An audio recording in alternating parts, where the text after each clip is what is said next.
శ్రీ గురుదేవాయ నమః. ఓం సల్లక్షణ సమారంభాం చిదానందేతి మధ్యమాం అస్మదాచార్య పర్యంతాం వందే గురు పరంపరాం. ఓం గీతామృత మహోదధయే నమః. ఓం గీతామృతాస్వాద ఆనందాయ నమః.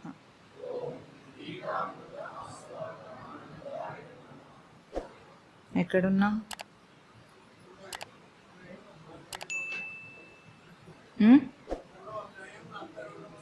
42వ శ్లోకమా?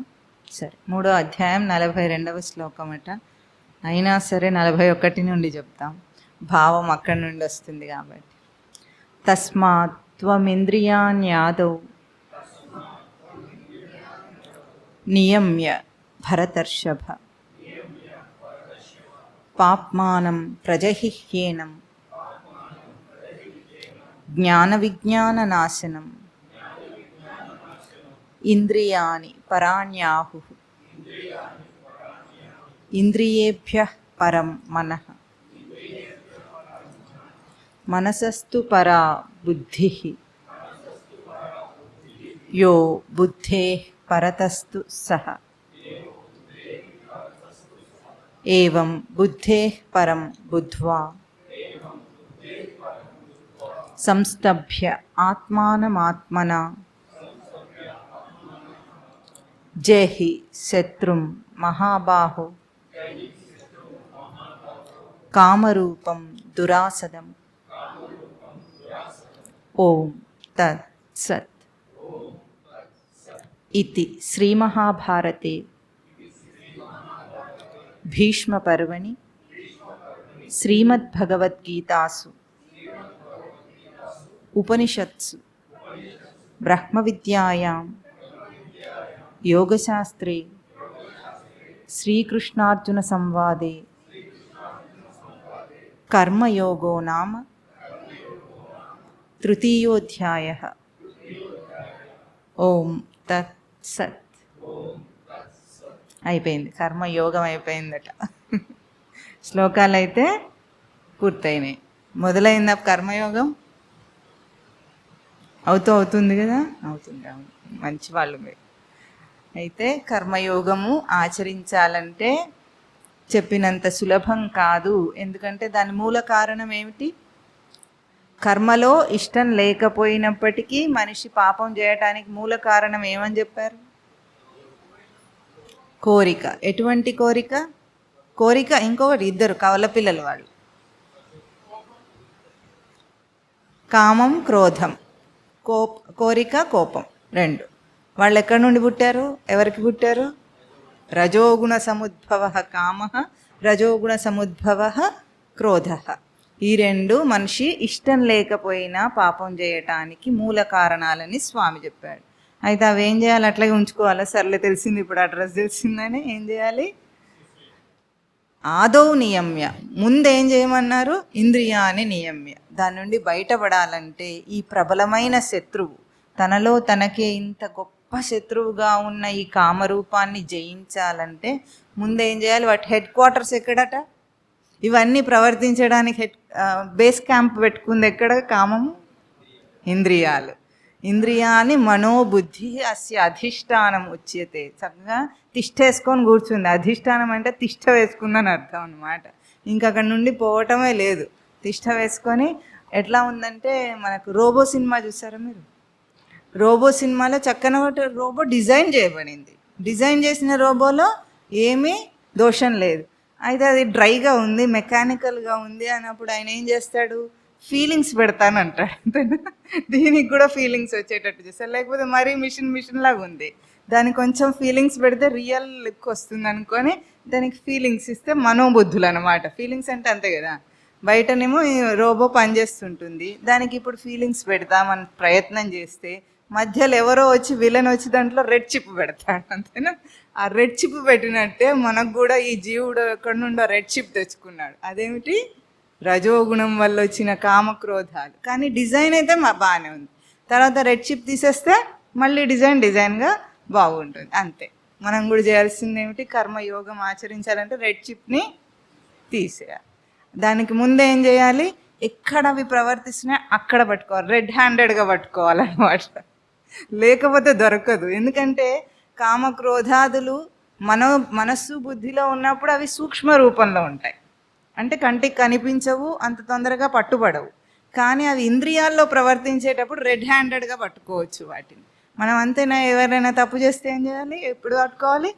రెడ్ హ్యాండెడ్గా పట్టుకోవాలి. అట్లాగే మన ప్రవర్తనలో, మన ఇంద్రియాలలో ఎప్పుడైతే అది దూసుకొని వస్తుందో రజోగుణపు వేగము, అప్పుడు మనం దాన్ని గట్టిగా పట్టేసుకోవాలట. పట్టుకొని ముందు ఆదౌ అంటే ముందు, నియమ్య. ఆదౌ నియమ్య అనేది ఈ 41వ శ్లోకంలో ఆదేశం అంటారు. నియమ్య అంటే చేయాలి అని ఆదేశించి చెప్తున్నారు స్వామి. చేయాలి అనేది ఒక థియరీ చెప్పట్లేదు, చెయ్యి అంటున్నారు అంతే. ముందు నియమిస్తే అక్కడ పట్టేసుకున్నామంటే దాన్ని తీగలాగితే డొంక అంతా కదులుతుంది, మూలానికి వెళ్ళిపోతాం. అందుకే ముందు మనం ఏం చేయాలి? అంత చిక్కుబడిన తీగలు ఉంటాయి చూసారా, అప్పుడు దాన్ని అట్లా పట్టుకొని కింద దాని మూలం ఎక్కడుందో అక్కడికి అనుకోగలం అన్నమాట. అట్లాగే తీగలాగితే డొంక కదిలినట్టు ఇంద్రియాన్ని నియమించగానే లోపల ఉన్నవన్నీ అలర్ట్ అయిపోతాయి అన్నమాట. అలర్ట్ అయిపోతే వాటన్నిటిని పట్టుకోవడానికి ఈజీగా ఉంటుంది. అప్పటిదాకా ఎట్లా ఉంటాయంటే అవన్నీ ముసుగేసుకొని ఉంటాయి. ఈ ఇంద్రియాలు మనోబుద్ధులన్నీ ఏ ముసుగులో ఉన్నాయో తెలుసా మీకు? నేను అనే ముసుగులో ఉన్నాయి. అవన్నీ నేనులాగానే అనిపిస్తుంది. నేనే మనస్సు, నేనే బుద్ధి, నేనే తెలివి, నేనే అహంకారం, నేనే అన్నీ అన్నట్టుగా ఏ సచ్చిదానంద స్మృతి నేనో, నిజమైన నేను, ఆ ముసుగేసుకొని తిరుగుతున్నాయి ఇవన్నీ ఇంద్రియాలతో సహా అన్నీ. అందుకే మనకేమనిపిస్తుంది? దేహం నేను, మనస్సు నేను, బుద్ధి నేను, అన్నీ నేనే అనిపిస్తుందా లేదా? ఆ ముసుగులో ఉన్నాయి కనుక ఇప్పుడు ఆ ముసుగు తొలగించడానికి ముందు ఏం చేయాలి? మనము దాన్ని పట్టుకొని అక్కడ రెడ్ హ్యాండెడ్గా పట్టుకోగానే అవి మనకు తెలిసిపోతుంది అన్నమాట. అంతవరకు అర్థం కాదు. ఎవరి ప్రవృత్తి వాళ్ళకు అర్థం కాదు, ఎవరి వీపు వాళ్లకు కనిపించదు. అట్లాగే మనం ఎన్నో నీతులు చెప్తాం, కానీ మన లోపల ఉన్న మన ప్రవృత్తిని గుర్తించడం అన్నిటికన్నా సూక్ష్మమైన అంశం అది. కనుక ముందు నిగ్రహించాలి. ఎట్లా నిగ్రహించాలి? దాన్ని రెడ్ హ్యాండెడ్గా పట్టుకోవాలంటే ఏం లేదు, అలవాట్లను ఆపేయాలంతే. అలవాటు ఎట్లా వస్తుంది? అలా ఎట్లా ఎగసిపడి ఆపగలమా? ఒకసారి లేచిన అలను ఇక అది పడాల్సిందే అంతే. అట్లాగే మన దేహేంద్రియాలన్నిటిలో కూడా ఆ వేగము అలవాటైపోయిన రూపంలో ఉందన్నమాట. మనం ఎన్నో చెప్పుకున్నాం. కాలి నడకల్లో ఉంటుంది, చేతిలో ఉంటుంది, మాటలో ఉంటుంది, తిరిగే తీరులో ఉంటుంది, కూర్చునే పద్ధతిలో ఉంటుంది, అన్నిట్లో ఉంటుంది. ఈ కాలంలో మీకు తెలుసా, మనిషి రజోగుణం ఉందో లేదో వాడికి చెప్పాలంటే వాడు ఫోన్ పట్టుకొని చూడాలి. వాడి స్క్రీన్ మీద ఎన్ని స్క్రాచెస్ ఉన్నాయో వాడికి అంత రజోగుణం ఉందని అర్థం. చూసారా ఒక్కొక్కరి స్క్రీన్లు ఎట్లా ఉంటాయి? అన్నీ క్రాక్లే, అంతేనా? అప్పటికీ మనము దానికి ఏం వేస్తాం? స్క్రీన్ గార్డ్ వేస్తాం. తర్వాత అది ఏముంటుంది? ప్యానల్ కూడా వేసుకుంటాం. అవునా? ఎవరైనా ప్యానల్ లేకుండా ఫోన్ వాడతారా? మీ చైర్మన్ సార్ వాడతారు తెలుసా? చాలా ఆశ్చర్యకరంగా, వీడు ఎవరిని చూడలేదు, ప్యానల్ లేకుండా ఫోన్ని అంత నాజూగ్గా హ్యాండిల్ చేస్తుంటారు.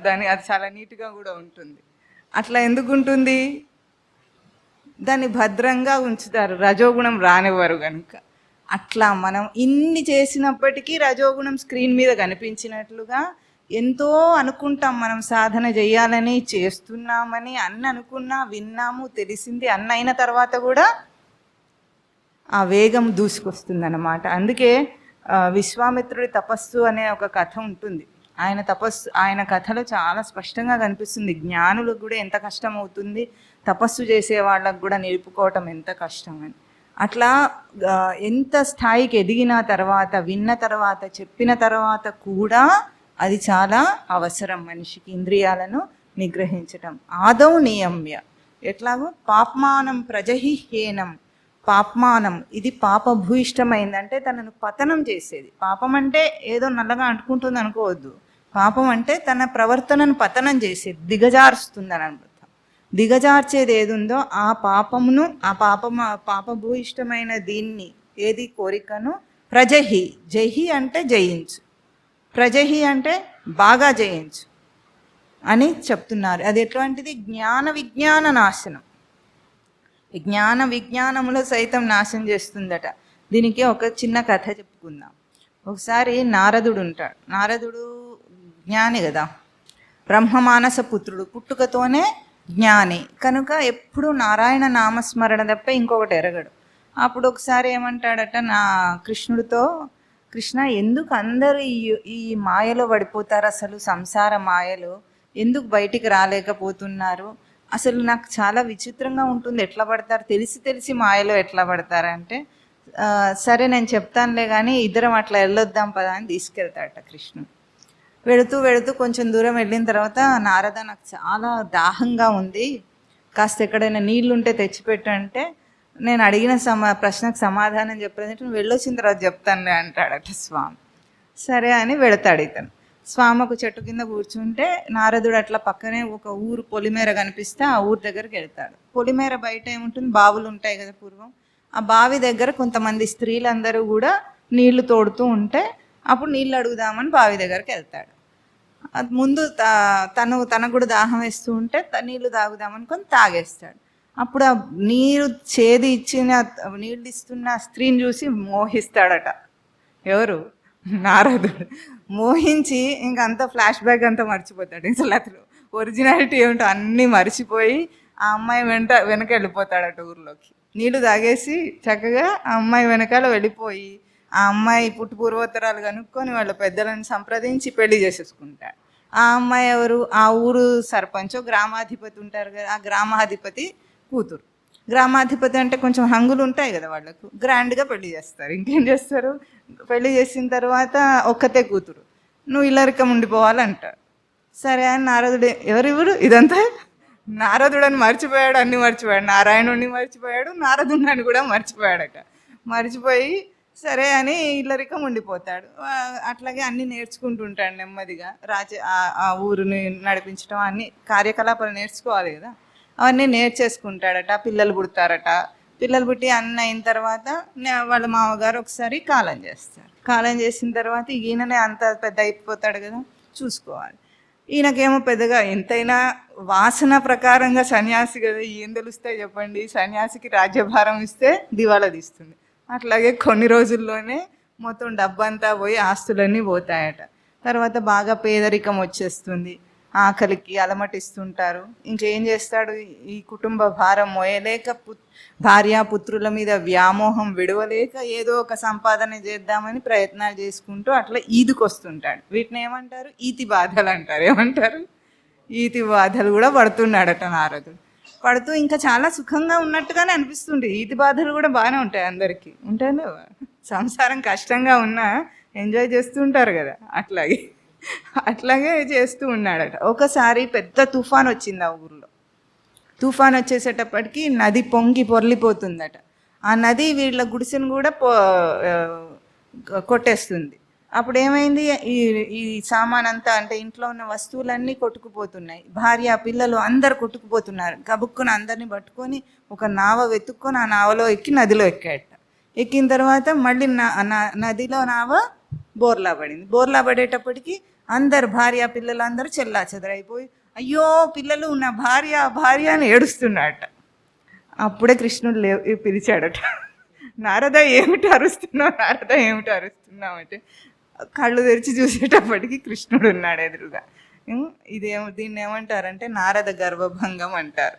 నారదుడికి కూడా నేను జ్ఞానిని, నేనేమో ఆ మాయకు అతీతుడిని అని గర్వం కలిగిందని నారద గర్వభంగం చేయటానికి స్వామి చిన్న లీల రచన చేశాడు. స్వామి లీలలో ఎవరైనా కొట్టుకుపోతారు అట్లా, కనుక అప్పుడు గుర్తిస్తాడు మాయ ఎటువంటిదని. అట్లాగే త్రిగుణ ప్రవృత్తి కూడా అటువంటిదే, బలీయమైంది, దాటడానికి అశక్యమైన దాని వలె అంటే అట్లా కనిపిస్తుంది అంతే, నిజంగా అది బాగా గుర్తుపెట్టుకోవాలి. ఎందుకంటే ఈ మన వేదాంతంలో వలె అని వచ్చినప్పుడల్లా అది అట్లా ఉందని అనిపిస్తోంది కానీ నిజంగా లేదని అర్థం అనమాట. అట్లా బలీయమైన దాని వలె జీవుణ్ణి వశపరుచుకున్నాయి ఈ త్రిగుణాత్మక ప్రవృత్తి కామక్రోధాదులు కూడా. కనుక ఇంద్రియ నిగ్రహమే ఏకైక మార్గం, ఇంకొక మార్గం లేదు. ఇంద్రియ నిగ్రహం ద్వారా అన్నీ సాధించవచ్చు. ఎటువంటి మాయనైనా ఛేదించవచ్చు. కనుక దాన్ని ముందు జ్ఞాన విజ్ఞాన నాశనం అన్నారు. తెలిసింది కూడా, చెప్పింది నీకు తెలిసింది నువ్వు ఆచరించింది కూడా తెలియకుండా అవుతుంది, అంత మాయ కమ్ముతుంది. కనుక అటువంటి దాన్ని ముందు నిగ్రహించు అన్నారు స్వామి. ఇప్పుడు ఇప్పుడు 2 శ్లోకాల్లో చాలా విశేషమైన ముగింపు వాక్యాలు ఇవి కర్మయోగానికి. ఎందుకంటే విశేషంగా మన వ్యవస్థను మళ్ళొక్కసారి చెప్తున్నారు స్వామి. ఏమంటున్నారు? ఇంద్రియాని పరాణ్యాహు ఇంద్రియేభ్య పరం మనః మనసస్తు పరా బుద్ధి యో బుద్ధే పరతస్తు సహ. ఇక్కడ ఒక క్రమం చెప్పారనమాట. ఇంద్రియాలు పరములు అంటున్నారు. ఇంద్రియం ముందు ప్రసిద్ధార్థం చూడండి. పరములు అంటే ఏమిటో తర్వాత చెప్పుకుందాం. ఇంద్రియములు పరమమైనవి, పరములు. పరాని ఆహు అని చెప్పబడినాయి. ఇంద్రియేభ్య పరం మనః, ఇంద్రియముల కంటే పరమైనది మనస్సు. మనసస్తు పరా బుద్ధి, మనస్సు కంటే పరమైనది బుద్ధి. యో బుద్ధేహ పరః అస్తు సహ, ఏది బుద్ధి కంటే పరమైనదో అదే ఆత్మ అని చెప్తున్నారు ఇక్కడ. అంటే ఒక క్రమం చెప్పారు. ఇంద్రియములు పరమైనవి అంటే పరం అంటే శ్రేష్టమైనది అని ప్రసిద్ధార్థం. సూక్ష్మమైనది, శ్రేష్టమైనది. దేనికంటే? ఇప్పుడు ఇంద్రియాల నుండే మొదలు పెట్టారు, ఇంద్రియాల కంటే ముందు మొదలు పెట్టలేదు. ఎందుకంటే ఇదంతా మనకు దేహంతో పోల్చినప్పుడు ఇది బాహ్య జగత్తు, ఇది అంతర్జగత్తు, అంతేనా? ఇది నేను అన్న పరిధి ఎక్కడ మొదలవుతుంది? దేహం నుండి మొదలవుతుంది. బాహ్య విషయముల కంటే ఏవైతే ఇంద్రియాలు విషయాల మీద ప్రవర్తిస్తాయో, మనం ఇదివరకు చెప్పుకున్నాం, ఇంద్రియాలు ఇంద్రియార్థములందు ప్రవర్తిస్తాయి. అంటే చెవి ఇంద్రియమైతే బయట వినికిడి శబ్దము ఇంద్రియార్థము, చూపు ఇంద్రియమైతే బయట దృశ్యము ఇంద్రియార్థము. అట్లాగే బయట నుండి వచ్చే ఏ స్పర్శ అయినా ఇంద్రియార్థం అంటారు దాన్ని. ఇవి మన ఇంద్రియములు ఏ విషయములతో ప్రవర్తిస్తాయో అవన్నీ మనకు బాహ్యంగా స్థూలంగా కనిపిస్తున్నాయి, అంతేనా? తెలుస్తున్నాయి కదా బయట అన్నీ. శబ్ద స్పర్శ రూప రస గంధములన్నీ బయట స్పష్టంగా తెలుస్తున్నాయి. ఇవన్నీ ఎటువంటివి? భౌతికంగా కనిపించేవి, స్థూలమైనవి. వీటికంటే పరమైనది, శ్రేష్టమైనది, సూక్ష్మమైనది అని అర్థం. పరం అంటే ఏమర్థం? శ్రేష్టమైనది, సూక్ష్మమైనది అని అర్థం. ఇంద్రియములు సూక్ష్మమైనవి. ఇంకా కూడా దీని లోతుకెళ్తే పరం అంటే పాలన పూరణ కలిగినవి అని అర్థం. అంటే ఇప్పుడు ఇంద్రియార్థం ఎట్లా ఉన్నా సరే ఇంద్రియం దాన్ని సవరణ చేయగలదన్నమాట, దాన్ని బాగు చేయగలదు. ఆ శక్తి ఇంద్రియానికి ఉంది. బయటి దాన్ని ఏదైనా బాగు చేయగల శక్తి ఎవరికి ఉంది? ఇంద్రియానికి ఉంది. కనుక అది శ్రేష్టమైంది, సూక్ష్మమైంది. ఇప్పుడు చూడండి, ఏదైనా స్థూల వస్తువు ఏదో ఒక సూక్ష్మమైన దాని చేతనే నడిపింపబడుతుంది. ఇప్పుడు కారు ఉంది, కారేమో బయట కనిపిస్తుంది. సూక్ష్మంగా ఇంజన్లో ఉన్న ఒక డిజైన్, దాని చేత కారు నడిపింపబడుతుంది. కంప్యూటర్ ఉంది, కంప్యూటర్ బాహ్యంగా హార్డ్వేర్, దాని లోపల ఒక సాఫ్ట్వేర్ ఉంది, ఆ సాఫ్ట్వేర్ ద్వారా ఇది పనిచేస్తుంది. అంటే స్థూలమైనది ఏదైనా సరే ఒక సూక్ష్మమైన వస్తువు చేత. ఇప్పుడు ఫ్యాన్ స్థూలం, కరెంటు సూక్ష్మం. అట్లా స్థూలమైనది ఏదైనా ఒక సూక్ష్మమైన దాని చేత నడిపింపబడుతుంది, దాని చేత సవరింపబడుతుంది. అందుకే పరం అంటే సూక్ష్మమైంది, శ్రేష్టమైంది, పరమైంది, పాలన కలిగినది అని అర్థం. అంటే దాన్ని కంట్రోల్ చేయగలిగింది అని. ఇప్పుడు బయట విషయాలన్నిటినీ కూడా ఇంద్రియాలు కంట్రోల్ చేయగలవట. ఆ ఇంద్రియముల కంటే పరమైనది ఏమిటి? మనస్సు. ఇంద్రియం అంటే ఇక్కడ మనము చెవి కనిపిస్తుంది, కన్ను బయటికి కనిపిస్తుంది. కంటికి ఇవైతే ఏదైతే సిస్టమ్ ఉంది, కనురెప్ప ఉంది, కన్నుగుడ్డు ఉంది, దాని లోపల నరములు ఉన్నాయి. ఇదంతా కంటే కూడా సూక్ష్మమైంది. చూపు వేరు, ఈ కంటి ఈ వ్యవస్థ వేరు. అంటే ఐ డిజైన్ వేరు, ఐ బాల్ బయట కనిపించేది వేరు, దాని డిజైన్ ఒకటి ఉండేది కదా, అది సూక్ష్మమైన ఇంద్రియం. ఎప్పుడైనా ఇయర్ అంటే చెవి కూడా, దీనికి చెవికి కూడా మెడికల్ భాషలో ఏం చెప్తారు? External ear, middle ear, inner ear అని 3 ఉంటాయన్నమాట. అంటే సూక్ష్మమైంది లోపల వినికిడి శక్తి. బయటగా ఇవన్నీ కనిపిస్తాయి మనకు పార్ట్స్, ఏదైతే ఫిజియాలజీలో డాక్టర్స్ చూపిస్తారో బొమ్మలు గీసి, అవన్నీ కూడా బయటికి కనిపించే మాంసంతో తయారైనవి. దాని లోపల సూక్ష్మమైన సాఫ్ట్వేర్ ఒకటి ఉంటుంది, అది ఇంద్రియం, అసలైన ఇంద్రియం అనమాట. ఆ ఇంద్రియాలు పరమైనవి, శ్రేష్టమైనవి. అయితే దానికంటే కూడా పరమైనది ఏమిటి? మనస్సట. మనస్సు ఎందుకు? అది పూర్తి సూక్ష్మం.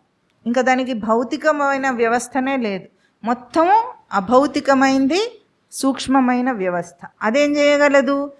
ఇంద్రియములు బయట విషయాలను సవరణ చేయగలిగితే మనస్సు ఇంద్రియాన్ని కూడా సవరించగలదు, బాగు చేయగలదు. అంతే కదా.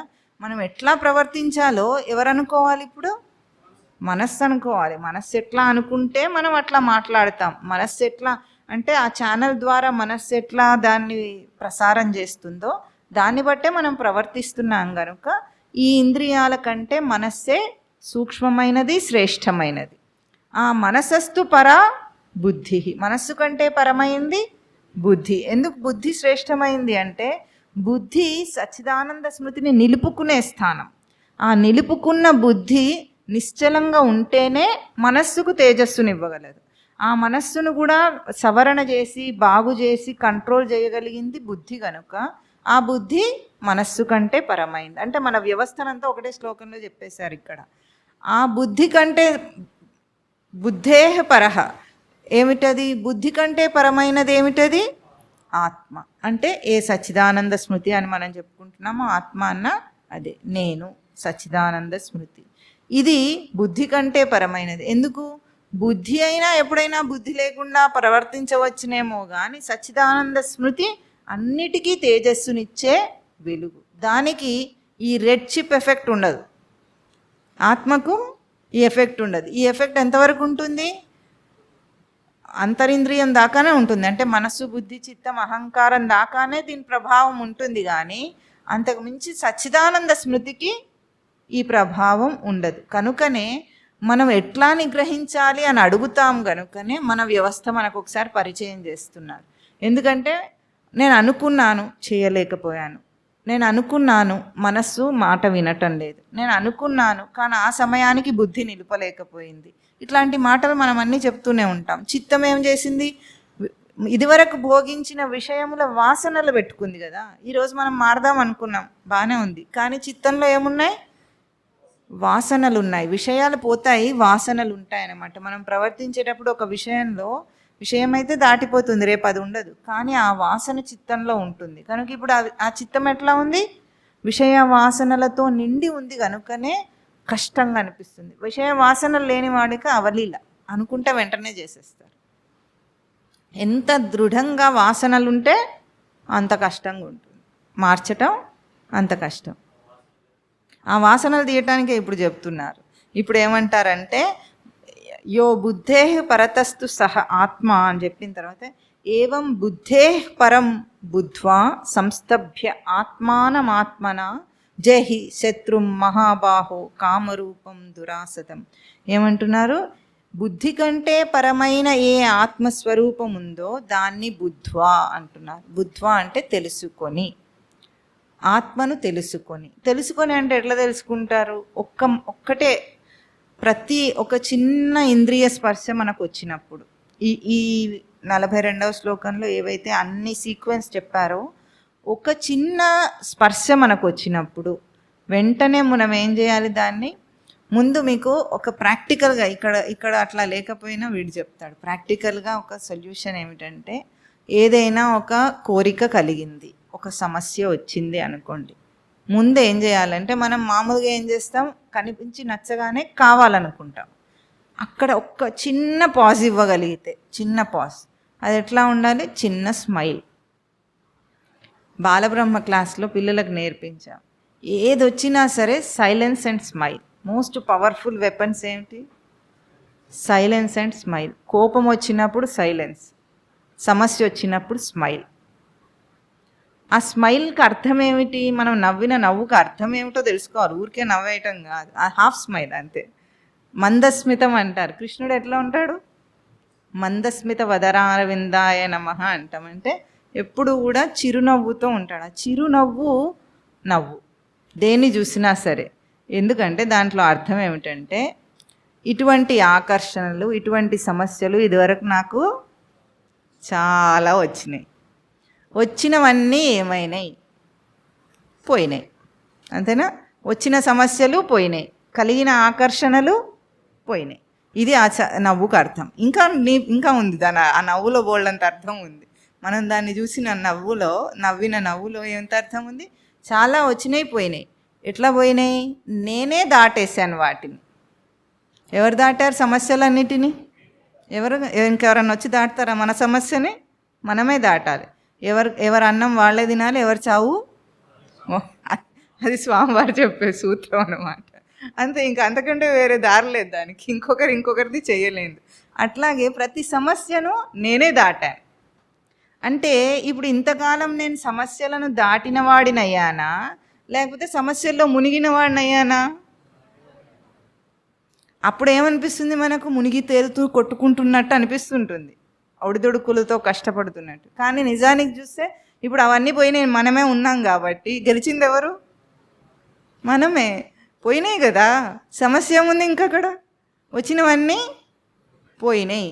అన్నిటినీ దాటింది నేనే. అంటే నేను సమర్థుడినా అసమర్థుడినా? అది ఎవరు ఒక్కరా?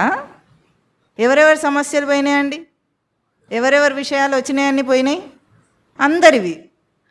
అందరికీ వచ్చిన అన్ని విషయాలు పోయినాయి. అందరికీ వచ్చిన అన్ని సమస్యలు. 10th క్లాస్ రాసున్నారు మీరు అందరు, ఎగ్జామ్ రాశారా? రాసేటప్పుడు ఎట్లా ఉంది? టెన్షన్ ఉందా? బోర్డ్ ఎగ్జామ్ ఎట్లా రాస్తా, ఏమవుతాయి? ఇప్పుడు అది ఉందా? లేదు. రాసాం, పాస్ అయ్యాం, ఎన్నో అన్ని మార్కులు వచ్చినాయి, జీవితం గడిచిపోయింది కదా ముందుకు. ఆ సమస్య ఈరోజు లేదు. ఇప్పుడు 10th రాసేవాడికి ఎట్లా ఉంటుంది? Board exam. ఇక వాడు ఏం చేయడు పాపం, ఏకాగ్రతతో నీకు అదే చేయాలి. వాడికి ఇంకేం చేయనివ్వరు ఎవరు, అంతేనా? వచ్చిన అన్ని సమస్యలు. పిల్లలు పుట్టేటప్పుడు సమస్య, పెళ్ళైనప్పుడు సమస్య, ఎట్లా బ్రతకాలో సమస్య, ఉద్యోగం దొరకనప్పుడు సమస్య, అన్ని సమస్యలు వచ్చినాయి. అన్నీ ఎవరు దాటారు? అంత సమర్థత ఎవరికి ఉంది? అందరికి ఉంది. అందరు దాటారు, అయిపోయింది. ఈ నవ్వులో అంత అర్థం ఉంది. ఇప్పుడు నేనెవరు? సమర్థ స్వరూపం. సృష్టిలో సమర్థత అంటే ఏమిటండి? భగవాన్ లక్షణం. భగవాన్ అంటే సమర్థ స్వరూపం అని అర్థం. చాలాసార్లు చెప్పుకున్నాం. శక్తి, జ్ఞాన, తేజో, వీర్య, బల, ఐశ్వర్యములు భగవాన్ అంటే సమర్థ స్వరూపం భగవాన్. ఇప్పుడు ఆ సమర్థ స్వరూపం ఎవరి లోపల పనిచేసింది? ఇది మనకు తెలియట్లా, జరిగింది కదా. ఒకసారి చూడంతే. ఈసారి సమస్య వచ్చినప్పుడు రీకలెక్ట్ చేసుకోవాలి దాన్నంతా. ఒక్క చిన్న నవ్విలో ఇంత అర్థం ఉండాలి దాంట్లో. లక్ష్మణుడి నవ్వు అనే ఒక సామెత ఉంటుంది, తెలుసా మీకు? ఏమిటది? పట్టాభిషేకం, రాముల వారికి పట్టాభిషేక సమయంలో లక్ష్మణుడు ఒక చిరునవ్వు నవ్వాడట. దాన్ని చూసి సీతమ్మ వారు అనుకుందట నన్ను చూసే నవ్వాడు అనుకుందట. హనుమంతుడు నన్ను చూసే నవ్వాడు అనుకున్నాడట. అందరూ ఎవరెవరినో చూసి నవ్వాడని అనుకున్నారట. లక్ష్మణుడు నవ్వింది దేనికోసమో? ఆవలింత వచ్చింది ఆయనకు. 14 సంవత్సరాలు కునుకుపాటు కూడా లేకుండా అన్న వదినలకు సేవ చేస్తే ఇప్పుడు అంత అయిపోగానే వెంటనే నాకు ఇప్పుడు ఆవలింత వస్తుంది అని తనను తాను నవ్వుకున్నాడట. అట్లాగే ఒక నవ్వులో ఎంతో అర్థం ఉంటుంది. ఇప్పుడు మనం సమస్యను చూసి నవ్వితే అది తడుముకోవాలి, భుజాలు తడుముకోవాలి. ఏమిటి వీడు నన్ను చూసి నవ్వుతున్నాడని భయపడాలి. అది భయపడి అదే పోతుంది. మనం విడిచేస్తామా? అది పోతుందా? మనమే విడిచేస్తామన్నది సత్యం. మనం చూసుకోం, అంతేగాని అదే పోయింది అనుకుంటాం. అసలు జరిగింది ఏమిటి? మనం పట్టుకున్నాం, మనం వదిలేసాం.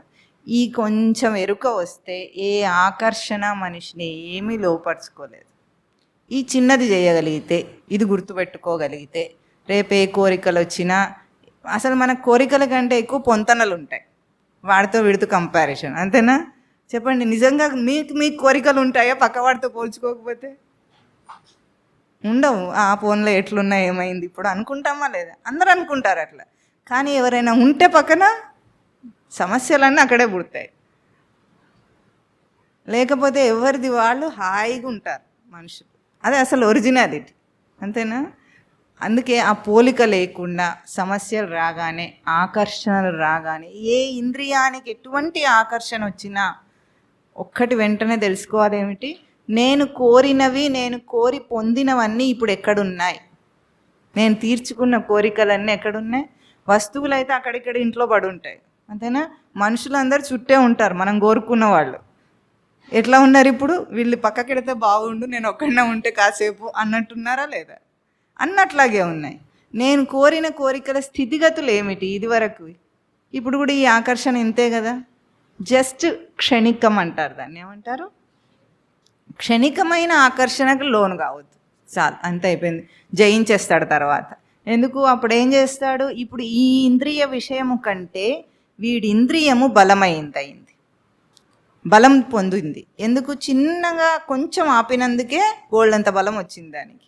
ఇప్పుడు ఈ బలం వెనుకాల, ఈ ఇంద్రియం వెనుకాల ఉన్న మనస్సు ఇంకా బలపడుతుంది. ఎందుకు, దానికి పూర్వం ఉన్న జ్ఞానం వచ్చేస్తుంది. అంటే మనం ఎప్పుడైతే ప్రవచనాల్లో విన్నది, మనకు అర్థమైంది, మనం నమ్మిన జ్ఞానం ఏదైతే ఉందో అది దానికి స్మృతికి వస్తుంది. స్మృతికి అందగానే ఆ బుద్ధి విచక్షణ చేస్తుంది, వద్దు దీనికి లోను కాకూడదు, ఇప్పుడు దీనివల్ల నేను పొందేది ఏమి సుఖం లేదు, క్షణికమైంది అని ఆపగలుగుతాడు. ఎప్పుడు కోరిక నాపుతాడో క్రోధం దానంతటదే ఆగిపోతుంది. క్రోధం ఎప్పుడు కోరిక యొక్క బాహ్య స్వరూపం, అంటే వ్యక్తం చేసే స్వరూపం అన్నమాట. ఎవరైనా తిడుతున్నారు బాగా, వాడికి ఏదైనా ఫ్రస్ట్రేషన్ ఉంది, కోపం అంటే ఫ్రస్ట్రేషన్ ఉంది అంటే లోపల తీరని కోరిక ఏదో ఉంది వాడికి అని అర్థం. నిష్ఠూరపు మాటలు మాట్లాడతారు, చూసారా, నిష్ఠూరపు మాటలు, దెప్పి పొడుపు మాటలు, ఇవన్నీ కూడా ఆ అసహనం అన్నమాట. కోరిక తీరనందువల్ల అట్లాంటి అసహనం చూపిస్తారు. ఎవరైనా బాగుపడితే కూడా ఓ నిష్ఠూరపు మాట అంటే వాడికి తృప్తి వస్తుంది. ఇది వీడికి ఉన్న కోరికనే, అది కోరిక యొక్క వికృత రూపంలో ఇవన్నీ బయటపడుతూ ఉంటాయి మన ప్రవర్తనలో. కనుక ఆ ఒక్కదాన్ని జయిస్తే అసూయ ఉండదు, కామం ఉండదు, క్రోధం ఉండదు, ఈర్ష్య, ఇవి ఏవి రావు మనిషికి దగ్గరికి. ఒక్కసారి ఆ భావం తెచ్చుకుంటే అప్పుడు లోపల మనస్సు, బుద్ధి, ఇంద్రియాలన్నీ బలపడతాయి. ఒక్కటి కావాల్సింది ఏమిటి, చిన్న పాజ్, వెంటనే వేగంగా చేయొద్దు.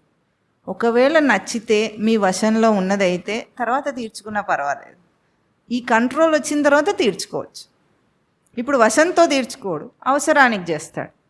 ఇప్పుడు అవసరానికి కోరికలకు తేడా గుర్తించాలంటే మనకు అది అవసరము అనిపిస్తుంది ప్రస్తుత మన స్థితిగతులకు, ఎందుకంటే ఇంకా అన్ని వదిలేయలేదు కాబట్టి. అనుకున్నా సరే అప్పుడు ఎట్లా ఉండాలి, ఒక్కసారి దాన్ని విచారణ చేసి తర్వాత చేస్తే బంధం, అటాచ్మెంట్ ఉండదు వాడికి. ఆటోమేటిక్గానే సరే చేస్తున్నాను, అదేదో జరుగుతుంది, తప్పదు ఈ వ్యవస్థలో, ఈ వ్యవహారంలో అనుకొని చేయాలి, కానీ దానికి ఆకర్షితుడై చేయకూడదు.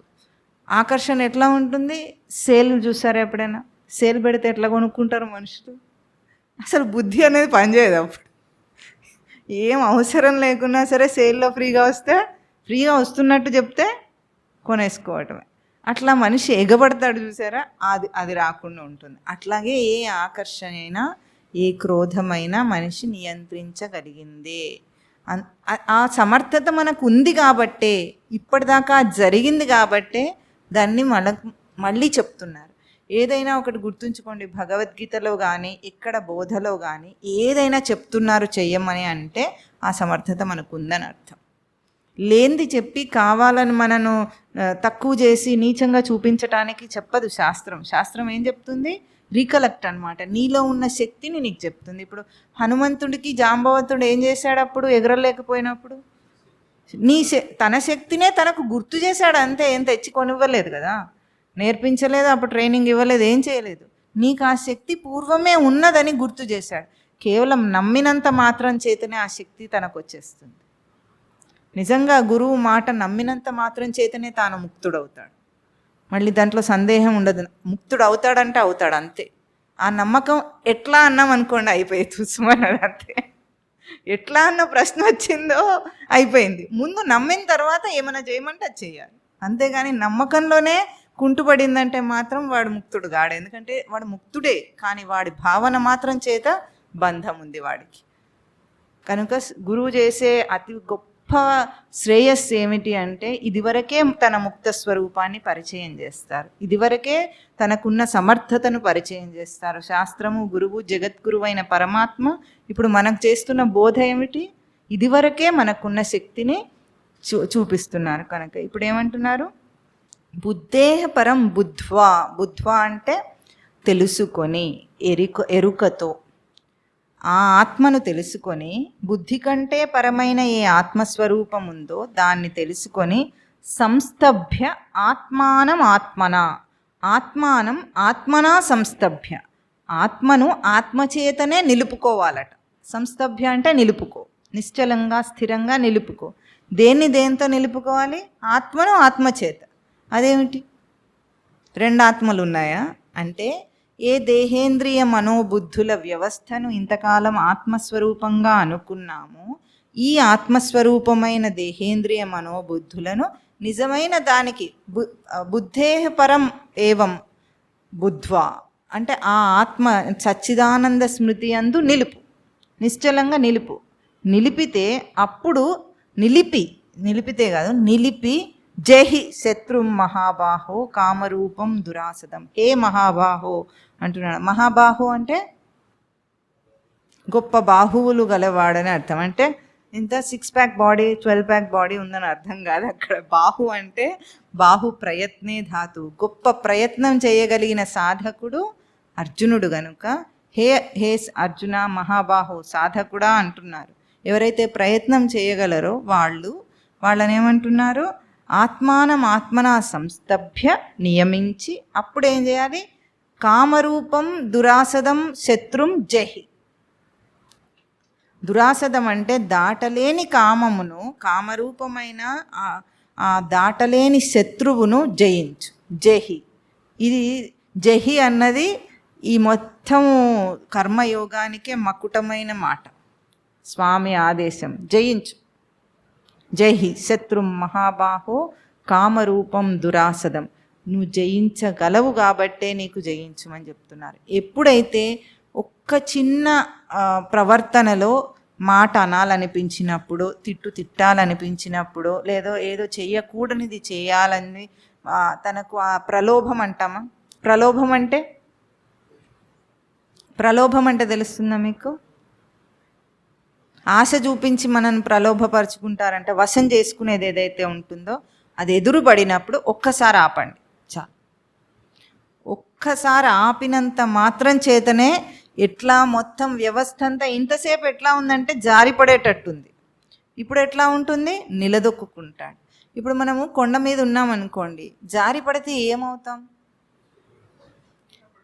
ఏ వేగంతో పడతాము, దేనికి గుద్దుకుంటాము, ఎక్కడ పడతాము, ఎన్ని దెబ్బలు తగులుతాయి ఎవరైనా చెప్పగలరా? చెప్పలేం.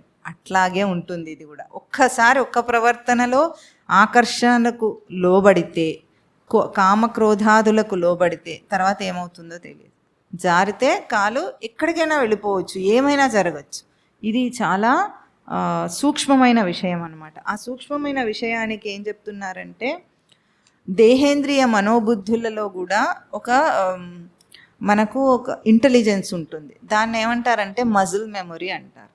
మజిల్ మెమొరీ అంటే ఎట్లా ఉంటుందంటే, ఎవరైనా డ్రైవింగ్ నేర్చుకున్నారనుకోండి, చాలా కాలం డ్రైవ్ చేసి తర్వాత చాలా కాలం దాకా అది మానేశారు. మానేసిన తర్వాత ఒక 10 సంవత్సరాలు అనుకుందాం. ఆ 10 సంవత్సరాల తర్వాత కూడా మళ్ళీ డ్రైవింగ్ సీట్ మీద కూర్చుంటే వాడు చేయగలడా? చేయలేడా? చేయగలడు. ఇంత అలవాటు తప్పిన విషయం కూడా చెయ్యికి ఎప్పుడు గేర్ మార్చాలో, కాళ్ళు ఎప్పుడు అవి యాక్సిలరేటర్ అవన్నీ కంట్రోల్ చేయాలో ఎట్లా తెలుస్తుందో తెలుసా మీకు? మజిల్ మెమొరీ అంటారు దాన్ని. మజిల్ మెమొరీ అంటే మన దేహంలో ప్రతి కణంలో కూడా మెమొరీ ఉంటుందట దానికి. ఎట్లా ఉంటుంది అంటే మనం అలవాటు చేసిన దాన్ని బట్టి, క్రమంగా అలవాటు చేసిన దాన్ని బట్టి. అయితే ఆ మెమొరీని తుడిచేయటం కూడా, దాన్ని మార్చటం కూడా మళ్ళీ ఎట్లా చేయగలం మనము? మళ్ళీ శిక్షణ ద్వారా. అందుకే ఇవన్నీ ఎట్లా పనిచేస్తాయి? ఇప్పుడు మనం స్నానం చేస్తున్నాం అనుకోండి, పళ్ళు తోముకుంటున్నాం అనుకోండి, దాని మీద మనం ఏమైనా చాలా కాన్సన్ట్రేట్ చేస్తామా? చేయము. కానీ బాగానే తోముకుంటామా లేదా? రోజు చేసే పని ఎట్లా చేస్తున్నాము? చేతికి ఒక్కసారి ఆర్డర్ ఇస్తే అది పనిచేయటం మొదలు పెట్టేస్తుంది అనమాట. అది అట్లా తయారవ్వటానికి కారణం మనం చాలా రోజులుగా ఆ పని నేర్పించటం వల్ల. దేహం మొత్తానికి అది ఉంటుంది, ఆ వ్యవస్థ అటువంటిది. దాన్ని మనం ఇప్పుడు ఏం చేయాలి? సాధనకు ప్రయత్నపూర్వకంగా మలుచుకొని రావాలి. అందుకే 21 రోజులు అంటారు దేనికైనా. 21 కాదు, అసలైతే 40 రోజులు మండల దీక్ష అంటారు. ఏదైనా సరే మనిషి మార్చగలగాలంటే 40 రోజుల పాటు దాన్ని కంటిన్యూస్గా, అంటే యథావిధిగా ఎప్పుడు కుంటుపడకుండా, దాన్ని మధ్యలో ఆపకుండా చేస్తే అది మనకు అలవాటైపోతుంది. 40 రోజులు, అందుకే దీక్షాకాలం చాలాసార్లు చెప్పుకున్నాను, 40 రోజులు దీక్షలు ఉంటాయి. ఎందుకుంటాయి? అవన్నీ తనకు వచ్చేస్తాయి అన్నమాట. అది మండల దీక్ష. అర్ధమండల దీక్ష 21 రోజులు. 21 రోజులకు కొద్దిగా అలవాటు అవుతుంది, 40 రోజులకు పూర్తిగా అలవాటు అవుతుంది. మీ లోపల ఏదైనా ఒకటి మార్చాలి అని మీరు అనుకుంటే, ఒక అలవాటును కానీ ఒక నియమాన్ని కానీ ఆచరించడం మొదలు పెట్టాలనుకుంటే 40 రోజులు కంటిన్యూస్గా చేయండి. చేసిన తర్వాత అది మీకు మజిల్ మెమరీ, అంటే దేహంలోని ప్రతి అణువులో కూడా మార్పు తీసుకొస్తుంది. ఆ మార్పు కంటిన్యూ చేస్తే సులభం అయిపోతుంది, కష్టం అనిపించదు అప్పుడు. ఎట్లా? ఇప్పుడు మనం అలారం పెట్టుకొని లేస్తాం. ఎవరెవరు అలారం పెట్టుకొని లేస్తారు? ఎవరైనా లేపుతారేమిటి? చెయ్యొత్తని వాళ్ళని ఎవరైనా వచ్చి లేపుతారా నీళ్ళు కొట్టి? లేదా, ఆటోమేటిక్గా లేస్తారు. పెట్టుకుంటే అప్పుడప్పుడు ఆటోమేటిక్గా వస్తుంది. మీకు తెలుసా, అలారం కంటే ముందు మనం ఎప్పుడు లేస్తామో? ఎప్పుడన్నా లేస్తారు అట్లా? ఎప్పుడు?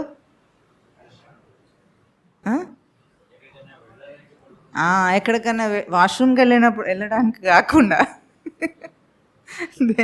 ఎక్కడికైనా వెళ్ళాలనుకున్నప్పుడు, మనకు ముఖ్యమైన పని ఉందనుకున్నప్పుడు. ఇప్పుడు చూడండి, రోజు చేయలేని పని ఆ రోజు ఎట్లా చేస్తున్నాం? ఏదైతే ఆలోచన మనం చేసుకున్నామో అది మన దేహేంద్రియ మనోబుద్ధులన్నిట్లో కూడా వ్యాపించింది. కాబట్టి అది ఆటోమేటిక్గా లేపుతుంది. అలారం కంటే 5 నిమిషాల ముందు లేచి ఉంటాం, ఇంకా కొట్టలేదు ఎందుకు అని చూసుకుంటాం. ఎందుకు?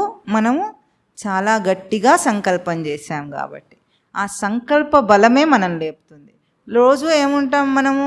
మామూలుగా ఏదో తాత్సారంగా యథాలాపంగా బ్రతుకుతుంటాం. మనకేం పెద్ద టార్గెట్లు ఉండవు కాబట్టి, పొద్దున్నే లేచి ఉద్ధరించాల్సినవి ఏమి ఉండవు కాబట్టి అట్లా బతుకుతున్నాం. కానీ మనం చేయలేని అసమర్థత కాదు.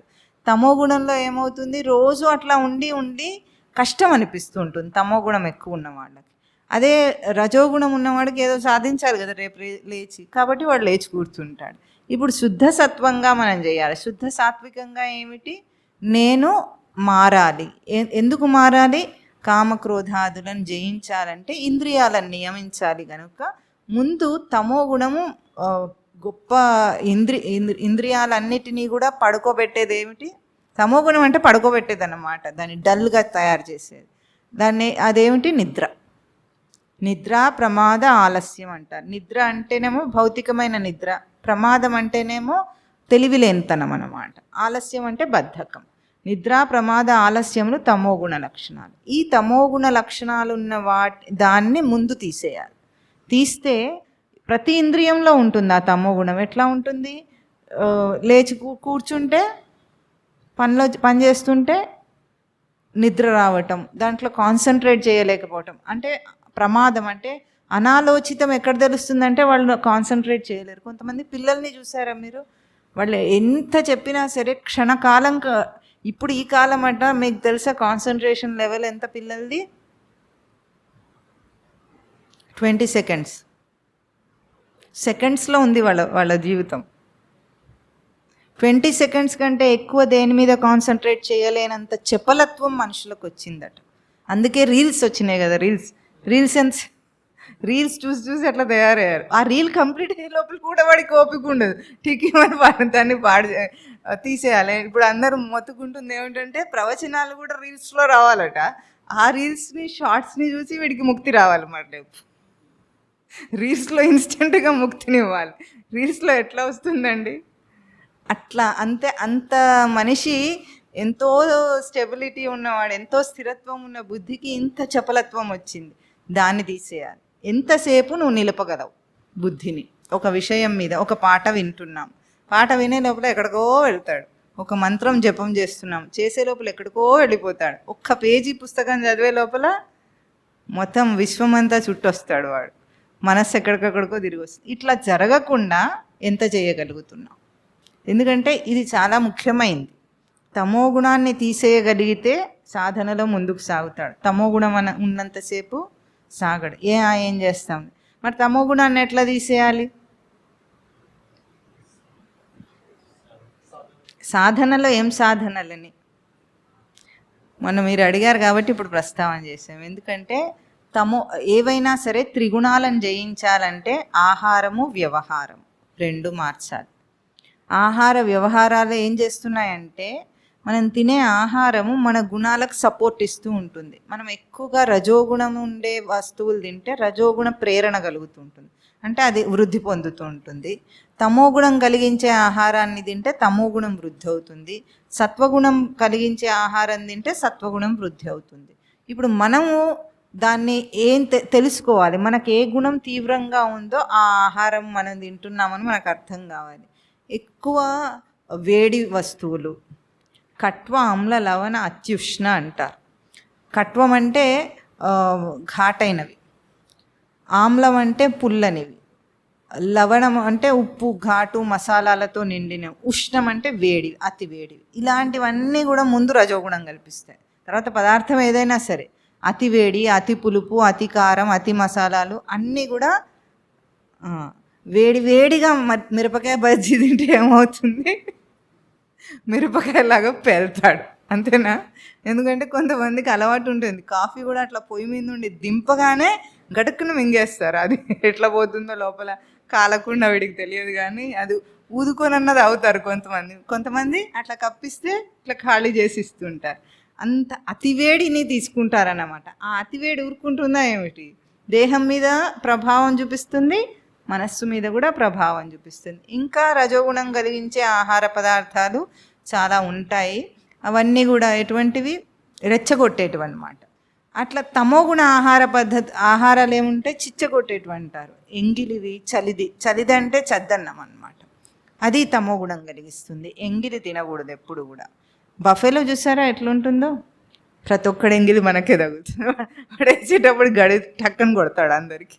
ఆ టకీ అని అందరి పళ్ళల్లో తగిలిన ఆ గరిటనే ఇప్పుడు మనకు వస్తుంది. ఒకవేళ అక్కడ వడ్డించేవాడు లేడనుకోండి, ప్రతి ఒక్కడు ఎంగిలి చేత్తోనే వడ్డించుకుంటాడు. అంత సర్వమంగళం అంటారు, దాన్ని ఏమంటారు, సర్వమంగళాన్ని తింటారు.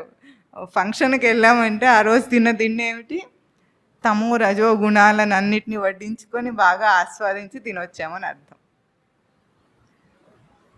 వివేకానందుడు ఒకసారి ఎప్పుడు అమెరికాలో ఉన్నప్పుడు ఇట్లాగే ఏదో ఒక కాన్ఫరెన్స్లో అందరితో తింటూ ఉన్నాడట. అందరేమో కత్తులు కటార్లతో తింటారు కదా మరి వాళ్ళు అమెరికాలో. వాళ్ళు కత్తులు స్పూన్లు ఫోర్క్లతో తింటుంటే ఈయన చేత్తో తింటుంటే వాళ్ళు అన్నారట, ఇండియన్స్ అంటే భారతీయులు చాలా అనాగరికులు, వాళ్ళ కల్చరే లేదు అన్నాడట. అయితే వివేకానందుడు అన్నాడట, నా చేత్తో నేను ఒక్కడనే తింటా, ఆ స్పూన్తో ఎంతమంది తిన్నారో ఇప్పటికి, ఎంతమంది నోట్లోకి వెళ్ళొచ్చిందో, ఆ తోమేవాడు సరిగ్గా తోమి చచ్చాడో లేదో. అటువంటి స్పూన్తో తినటమేమో నాగరికత, ఎవడి చేత్తో వాడు తింటే అనాగరికత. ఇది లోకం యొక్క భ్రాంతి అన్నమాట. ఇంకా ఓసారి వివేకానందుడి బట్టల్ని చూసి కూడా అన్నారట, బట్టల్ని చూసి ఈయన జెంటిల్మెన్ కాదు అన్నారట. ఎవరో ఒక ఆడమ్మనే మనిషి అన్నదట, జెంటిల్మెన్ లాగా లేదు అంటే అప్పుడు అన్నాడట, మీ దేశంలో టైలర్ జెంటిల్మెన్ని తయారు చేస్తాడు, మా దేశంలో వాడి బుద్ధి వివేకం జెంటిల్మెన్ని తయారు చేస్తుంది. జ్ఞానం చేత జెంటిల్మెన్ అవుతాడా, టైలర్ గుట్టిన బట్టల చేత జెంటిల్మెన్ అవుతాడా? అట్లాగే ధోతి కట్టుకుంటే ఆ నాగరికం అనుకోవద్దు. ప్యాంట్ వేసుకుంటే రజోగుణ కారణం, లుంగి కట్టుకుంటే తమోగుణ కారణం, షార్ట్ వేసుకుంటే అన్ని కారణాలు, సర్వమంగళం. అది దాన్ని లిస్టులో రాయలేదు అసలు, ఎందుకంటే అది లేనే లేదు కాబట్టి, అంత నీచమైంది కాబట్టి. షార్ట్ అస్సలు వేసుకోకూడదు, ప్యాంట్లు వేసుకుంటే అందులో మీరు వేసుకునే జీన్స్ ప్యాంట్లు ఉన్నాయి చూసారా, అవి తీవ్రమైన రజోగుణ కారణాలు. ఎందుకో తెలుసా మీకు, ఎప్పుడైతే టైట్ ఫిట్టింగ్ ఉంటుందో బాడీ కాంటరింగ్ అంటారు, అంటే షేప్ యాజ్ ఇట్ ఈస్గా కనిపిస్తుంటుంది అన్నమాట. మీరే కాదు, ఇప్పుడు లెగ్గింగ్స్ వేసుకుంటారు ఆడవాళ్ళు, as it is body shape ఉందో అంటుకున్నట్టుగా వస్త్రం ఉంటుంది కాబట్టి దేహాత్మ భావాన్ని పెంచుతుంది. అది ఎట్లా ఉండాలి, ధోతి కట్టుకున్నప్పుడు కాళ్ళు కనిపించవు, పైన మొత్తం అవి కవర్ అవుతుంది, అంటే షేప్ కనిపించదు అక్కడ. అది దాన్ని రక్షిస్తుంది అనమాట. దేహాత్మ భావం పెరగనివ్వకుండా చేసే ఒక వస్త్రధారణను కుట్టనిది మన భారతీయ సంస్కృతి. కుట్టి వేసుకోవటం సంస్కృతి కాదు, కుట్టకుండా బట్టను కప్పుకోవటము, పైన ఉత్తరీయం కప్పుకోవటము భారతీయ సంస్కృతి. అది మన వాళ్ళు ఋషులు కనిపెట్టింది. ఆచ్ఛాదన ఉండాలి, ఎందుకంటే కామావేశాన్ని తప్పించుకోవడానికే మనిషి వస్త్రధారణ చేశాడు. ఇప్పుడు అదే వెస్ట్రన్ కల్చర్లో మీరు అడిగారనుకోండి, బట్టలు ఎందుకు వేసుకుంటారంటే బాహ్యమైన చలి వేడి అనే వాతావరణం నుండి రక్షించుకోవడానికి బట్టలు వేసుకుంటారని నేర్పిస్తారు పిల్లలకు. బట్టలు అందుకు వేసుకోరు. మన వాళ్ళు ఏం చేశారు, ఋషులు సంప్రదాయంలో పశువృత్తి నుండి వస్తున్న మనిషి కామ వేగాన్ని నియంత్రించడం కోసం ఆచ్ఛాదన చేసుకున్నాడు. వస ఆచ్ఛాదనే, వస్త్రం అంటే వస ఆచ్ఛాదన, కప్పుకోవాలి అంతేగాని కుట్టుకొని డిజైనర్గా చేసుకోమని దాంట్లో అర్థం లేదు. ఇప్పుడేమో బట్టలు వేసుకోవడం కోసమే బ్రతుకుతారు మనుషులు, అంతేనా? బట్టలు ఎన్ని ఉన్నాయో చూపించడం కోసమే బ్రతుకుతాడు, షూస్లు ఎన్ని ఉన్నాయో చూపించడం కోసమే బ్రతుకుతారు. అసలు జీవితం వీటి కోసమే ఉన్నట్టు, జీవితంలో ఇంకేదేమీ లేనట్టు. అసలు మనిషి బ్రతకడంకి ఇవన్నీ మెయింటెనెన్స్ ప్రాసెస్సా, లేకపోతే వీటి కోసం బ్రతకాలండి? మెయింటెనెన్స్. ఇవన్నీ మనం మెయింటెనెన్స్ కోసమే బ్రతికిస్తాం. మరి ఏం చేస్తాం తర్వాత? ఇదివరకు ఒకసారి చెప్పుకున్నాం, కార్ మెయింటైన్ చేస్తూనే ఉంటే ప్రయాణం ఎప్పుడు చేస్తాడు? ప్రయాణం చేయాలన్న పర్పస్ ఒకటి ఉందా లేదా? కారు కొనుక్కున్న దానికి మనం ప్రయాణం చేయడానికి కారు కొనుక్కున్నాం, కానీ దానికి పెట్రోల్ పోయడానికి, దాన్ని తుడిచి కడుక్కోవడానికి, దీన్ని షెడ్లోకి పంపించి మెయింటైన్ చేయడానికా కొనుక్కున్నాము? అట్లాగే ఉంది కదా, దేహాన్ని మెయింటైన్ మాత్రం చేస్తున్నాం, ప్రయాణం ఏం చేస్తున్నాం? దీన్ని వాడుకుంటున్నాం ఏమిటి? తిండి పెట్టడం మెయింటెనెన్స్ ప్రాసెస్, తిండి కోసం సంపాదించడం మెయింటెనెన్స్ ప్రాసెస్. మరి పర్పస్ ఏది దీనికి? ఈ కించిత్ మాత్రం ఆలోచన ఉంటే మనిషి ఏ అలవాటునైనా తొలగించుకోగలడు. ప్రతి అలవాట్లు మార్చుకొని ప్రయత్నించి చూడండి. ఎప్పుడైనా వీడు ఏం చెప్తాడంటే, మేము చెప్పింది నేను నమ్మక్కర్లే, చేసి చూసుకోండి. చేసి అవుననాలన్నా కాదనాలన్నా చేసి చూడాలి. అదే చేసి చెప్పాలి, కరెక్టా కాదా? కాదని కొట్టేస్తే నిర్లక్ష్యం. చేయాలన్నా చేయకుండా ఉండాలన్నా మీరు చేయకపోయినా సరే, కానీ చేసి చూడాలి కదా అంత లోపల ఒకసారి. ఆ మార్పు తన లోపల దేహేంద్రియ మనోబుద్ధులను ఎంత పవిత్రం చేస్తుందో, ఈ త్రిగుణాత్మక ప్రవృత్తి యొక్క స్పర్శ లేకుండా చేస్తుందో ఆచరించిన వాడికే అర్థమవుతుంది ఆ పవిత్రత. అంతేగాని బయటగా డాంభికాలకు పోయే జీవితం సత్యం అనుకొని కర్మ బంధంలో చిక్కుకోకూడదు. కర్మ అనేది మనం చేసి తీరాల్సినది. మనిషికి కర్మ తప్పనిది, ప్రతి ప్రాణికి కర్మ ఆచరణ తప్పనిది. అక్కడే రెండే విషయాలు మనం గుర్తించాలి. కర్తృత్వం లేకుండా, ఫలమును ఆశించకుండా కర్మ చేయాలి. ఇప్పుడు మనం ఈ కర్మయోగాన్ని ఈరోజు పూర్తి చేసుకున్నాం. సంస్థభ్య అంటే నిలుపుకునేదాకా, అంటే సచ్చిదానంద స్మృతిని ఇంద్రియాలలో నిలుపుకునేదాకా కర్మయోగం చెప్పింది. జయించు, కామాదులను జయించు. చివరి మాట జహి, కామరూపం దురాసదం శత్రుం జహి, ఆ శత్రువును జయించమంటుంది. ఇప్పుడు కర్మయోగం యొక్క రివ్యూ చేసుకుంటే మనము వెనుక నుండి కూడా స్వామి కర్మను చెప్పడం మొదలుపెట్టినప్పటి నుండి ఇప్పటిదాకా ఏదైతే ఫలమును ఆశించకుండా కర్మ చేయాలన్నారు, కర్మణ్యేవ అధికారస్తే మా ఫలేషు కదాచన, వెనుక సాంఖ్యంలోనే చెప్పారు ఈ మాట. అంటే ఫలమును ఆశించకుండా చేయాలి. అసలు ఫలమును ఆశించకుండా కర్మ ఎట్లా చేస్తారండి? ఏదైనా ఒక పని చేస్తే దానికి ఫలం వస్తుందా రాదా? వస్తుంది. వస్తే నేను ఫలత్యాగం చేస్తాను అన్నాడు అనుకోండి, నువ్వు అరటిపండు దీన్ని తోలు అట్లా పారేస్తే తినడానికి మేక ఎక్కడుంది? అక్కడ ఎక్కడ లేదు. అంతేనా? నేను ఫలత్యాగం చేస్తాను, ఫలం మాత్రం తింటాను అంటే అట్లా జరగదు. ఇక్కడ దృష్టి ఏమిటంటే నీ ధారణ దేని మీద ఉంది? కర్మను ఆచరించేటప్పుడు నేనేమవుతున్నాను అనేది ముఖ్యం. నేను ఎట్లా ఉన్నాను, నేనేమవుతున్నాను, ఇది చూసుకుంటూ చేస్తే మన ఏ పనుల్లో నిత్య నైమిత్తిక కర్మలు అంటారంటే రోజు చేసే రోజువారీ పనులు. నైమిత్తికం అంటే అప్పుడప్పుడు చేసే పూజ వ్రతాది వాటిని నైమిత్తికాలు అంటారు. యజ్ఞయాగ పూజ వ్రత దానాలు అటువంటివన్నీ నైమిత్తిక కర్మలు. నిత్యం చేసేవి కూడా ఉంటాయి. వీటిలో నేనేం చేస్తున్నా అసలు? ఒక 2 సంవత్సరాలు, 1 సంవత్సర కాలం మీ జీవిత కాలాన్ని చూసుకోండి. ఏం మార్పు వచ్చింది? ఎక్కడ వేసిన గొంగళి అక్కడే ఉంది. ఏం మార్పు రాలేదు. దేహం మారుతోంది, వయసు పెద్దబడుతుంది. దినయామిన్యో సాయం ప్రాతః శిశిర వసంతో పునరాయాత కాల క్రీడతి గచ్చత్యాయు తదపిన ముంచతి ఆశావాయు. అంటే ఏమంటున్నారు? దిన యామిన్యో, దినం అంటే పగలు, యామిని అంటే రాత్రి. దిన యామిన్యో సాయం ప్రాతః, పగలు రాత్రి అన్నీ గడుస్తూనే ఉన్నాయి. శిశిర వసంతో పునరాయాత. శిశిరము అంటే వసంత ఋతువులు మారుతూనే ఉన్నాయి. కాల క్రీడతి గచ్చతి ఆయు. కాలమేమో గడిచిపోతుందట, ఆయువు తరిగిపోతుంది. తదపిన ముంచతి ఆశావాయువు. ఆశ చావలేదు, ఇంకా కూడా ఆశ చావకుండా ప్రవృత్తి అనే వాయువు చేత మనం అందరం కూడా కొట్టుకుపోతున్నాం. ఎట్లాగో ఈ లోకంలో ఎండుటాకు ఉంటుంది చూసారా, ఎండుటాకు ఎట్లా కొట్టుకుపోతుంది? గాలి ఎటొస్తే గాలి వాటం ఎటుంటే అటు. దానికి ఒక గమ్యము, దిశ, నిర్దేశము ఏదీ లేదు. అయితే ఈ ఎండుటాకు ఉపమానమే జ్ఞానికి కూడా చెప్తారు. జీవన్ముక్తుడైన వాడు కూడా అట్లాగే ఉంటాడట. ఎందుకంటే వాడికి ఈ ఈ లోకంలో చేయవలసింది ఏమీ లేదు కనుక. కానీ కర్మ సాధకుడు అట్లా ఉండడు, అట్లా ఉండకూడదు. ఎందుకంటే ముందు జీవితం అంటే ఏమిటో తెలుసుకొని కర్మను ఆచరించి కర్మబంధం నుండి బయటపడి అప్పుడు మళ్ళీ జీవన్ముక్త స్థితికి వస్తాడు. జీవన్ముక్తుడు అంటే ఇక వాడికి ఏ పర్పస్ లేదు లైఫ్లో. తెలుసుకోవాల్సింది తెలుసుకున్నాడు, అయిపోయిన తర్వాత ఇంకా చేయాల్సింది ఏముంటుంది? వాడికే నిర్బంధం ఉండదన్నమాట. ఏవైనా ఈ ఆచారాలు, నియమాలు, నిష్టలు ఎవరికంటే ఎదుగటం మొదలుపెట్టిన వాడికి.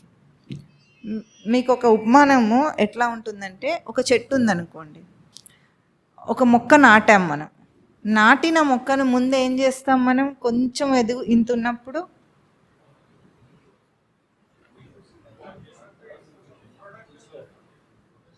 ప్రొటెక్షన్, ఎవరన్నా ప్రొటెక్షన్, కంచె కడతాం. కంచె ఎందుకు కడతాము? బయట నుండి ఏ పశువు కానీ దాన్ని తినకుండా, తొక్కేయకుండా, గేదెలు కానీ ఏవి కానీ తొక్కేయకుండా చేస్తాం. అట్లాగే దానికి మందులు, దానికి ఏమైనా కావాలంటే సప్లిమెంట్స్ ఇస్తాం. అంటే మనకు దాని పుష్టికి కావాల్సినవి అన్నీ ఇస్తాం. ఇది చిన్నప్పుడు. అది కాస్త పెద్దదయ్యేదాకా చేస్తాం. తర్వాత కొన్నాళ్ళకి అదే ఎదుగుతూ ఉంటుంది, కంచె కూడా అవసరం ఉండదు. అది మహావృక్షమైన రోజు ఏ పశువుల నుండి దానికి దాడి చేస్తే దానికి అపాయం కలిగిందో అన్నిటికీ ఆశ్రయం ఇస్తుంది అది. అంతేనా? పశువులు దాని కింద సేద తీరుతాయి, చీమలు కూడా ఉంటాయి, పుట్లు కట్టుకుంటాయి, అన్ని జీవరాశులు అన్నిటికీ ఆశ్రయం అవుతుంది. అంతేనా? దానికి అప్పుడు మాను తయారైన తర్వాత ఏనుగును కట్టేసినా దానికి ఏం కాదు. అట్లాగే ఎదుగుతున్న సాధకుడు మాత్రం ప్రవృత్తి యొక్క ఆ ప్రభావం నుండి లోను కాకుండా తనను తాను కట్టుబాటుగా ఉంచుకోవాలి. కొద్దిగా ఎదిగిన తర్వాత వదిలేయమని కాదు, వాడు వదిలేయడు, ఆటోమేటిక్గా అది అలవాటు అయిపోతుంది. కనుక మొట్టమొదట్లో మాత్రం చాలా నియమానుష్ఠాన జీవితం అవసరం. అందుకే తస్మాత్ ఆదౌ నియమ్య, ఇంద్రియాలను నిగ్రహించాలి. దీనికి శుచి ఒకటి, ఇంద్రియ నిగ్రహం రెండు. మన అన్ని అలవాట్లు శుచిగా ఉండాలి. మొన్న చెప్పుకున్నాం, మన ఇల్లు, మన వస్తువులు చూసి మన త్రిగుణాత్మక ప్రవృత్తి చెప్పేయచ్చు. మనం ఎట్లా వాడుకుంటున్నామో దాన్ని బట్టి మొత్తం అంతా అర్థమైపోతుంది. ఆ ఇంట్లో ఎటువంటి వాళ్ళు ఉన్నారు, ఆ బట్ట చూస్తే చాలు మనకు చెప్పొచ్చు ఇది ఎటువంటి వాడు వేసుకున్నాడు. అట్లా ప్రతి చిన్న అంశంలో కూడా ఎవరి మీద ఆధారపడకూడదు. ఆధారపడ్డామో తమో గుణంలో జారుకుంటున్నామని అర్థం. మగవాళ్ళైనంత మాత్రాన పెళ్ళాల మీద ఆధారపడాలని లేదు. ఎవరి పని వాళ్ళు చేసుకోవాలి. ఇప్పటికి కూడా మఠంలో స్వామివారు వారి పని వారే చేసుకుంటారు, ఎవరి మీద ఆధారపడరు, దేనికి ఆధారపడరు. ఎందుకు? ఎవరు లేక అని కాదు, చేయరని కాదు, అట్లా జీవించాలంతే. అందులో ఎట్లా ఉంది, మనం పరాధీనం బయట పనులందు పరాధీనంగాము, అట్లాగే మనం రేపు గుణాలయందు పరాధీనత రాదు మనకు. కంట్రోల్, సెల్ఫ్ కంట్రోల్ అంటారు దాన్ని. అది చాలా అవసరం మనిషికి ఎదగటానికి. అప్పుడే జ్ఞానము ఇముడుతుంది. ఇమడటం అంటే పీల్చుకోవటం, అంతేనా? ఇమిడింది అంటే దేహానికి పట్టటం. తిన్నది ఇమిడింది అంటే దేహానికి పట్టింది, శక్తి వంట పట్టిందని అర్థం. అట్లాగే జ్ఞానం వంట పట్టాలంటే కర్మయోగం అవసరం మనిషి. అందుకే 4వ అధ్యాయం జ్ఞానయోగం. కర్మయోగం అయిన తర్వాత మళ్ళీ ఒకటి సాంఖ్యం అయిపోయింది. సాంఖ్యమేమో స్పష్టంగా జ్ఞానాన్ని చెప్పేశారు అన్ని. ఇప్పుడు కర్మయోగం చెప్పారు. కర్మాచరణ తర్వాత మళ్ళీ జ్ఞానయోగం చెప్తున్నారు. ఆ జ్ఞానయోగానికి ఎదగాలంటే కర్మాచరణ మొదలు పెట్టాలి. ఇప్పుడు మళ్ళీ 10 రోజులకు మనకి ఇప్పుడు ఉంటుంది కదా, వచ్చే వారము, అప్పట్లోపల కర్మయోగంలోని ఇదివరకు మీకు గుర్తుందా, సాంఖ్యయోగం అయిపోయిన తర్వాత పాయింట్స్ రాసుకురమ్మంటే మీరు అందరూ రాసుకొచ్చారు. ఇప్పుడు రాసుకొస్తారా? మననం చేసి ఆ కర్మయోగంలోని ముఖ్య అంశాలు ఏమిటి, మనం గుర్తించవలసినవి, ఆచరించవలసినవి అవి రాసుకొస్తే, ఇప్పుడు ఒకసారి మననం చేశారనుకోండి, కనీసం రాయటం కోసమైనా అప్పుడప్పుడన్నా గుర్తొస్తుంటాయి అవి. అప్పుడు మనము ముందుకు ఎదగటం అనేది జరుగుతుంది. కనుక అన్నిటికంటే ముఖ్యమైన పదం ఏమిటి కర్మయోగానికి? జహి, చివరి పదం అది. జహి శత్రుం కామరూపం దురాసదం. దాటలేనిదని అది విర్రవీగుతోందట. దాటి చూపిస్తారా మరి? ఇంతవరకు అన్ని దాటారా లేదా? అంతే. అదెవరు మనల్ని బెదిరించటానికి? మనమే దాన్ని బెదిరించాలి, కానీ మనను భయపెట్టగలిగింది లోకంలో ఏది ఉండకూడదు. చెప్పండి. తస్మాత్ త్వమింద్రియాణ్యాదౌ నియమ్య భరతర్షభ పాప్మానం ప్రజహిహ్యేనం జ్ఞాన విజ్ఞాననాశనం ఇంద్రియాణి పరాణ్యాహు ఇంద్రియేభ్యః పరం మనః మనసస్తు పరా బుద్ధిః యో బుద్ధేః పరతస్తు సహ ఏవం బుద్ధేః పరం బుద్ధ్వా సంస్తభ్య ఆత్మానమాత్మనా జహి శత్రుం మహాబాహో కామరూపం దురాసదం. ఓం తత్ సత్. ఇతి శ్రీమహాభారతే భీష్మపర్వణి శ్రీమద్భగవద్గీతాసు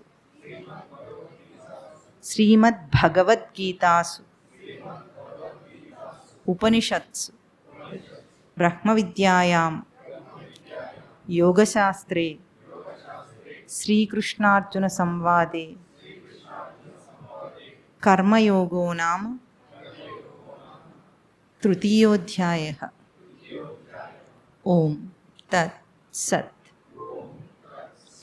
భగవద్గీత అని వచ్చినప్పుడు ఎప్పుడు భగవద్గీత అనకూడదు, భగవద్గీత.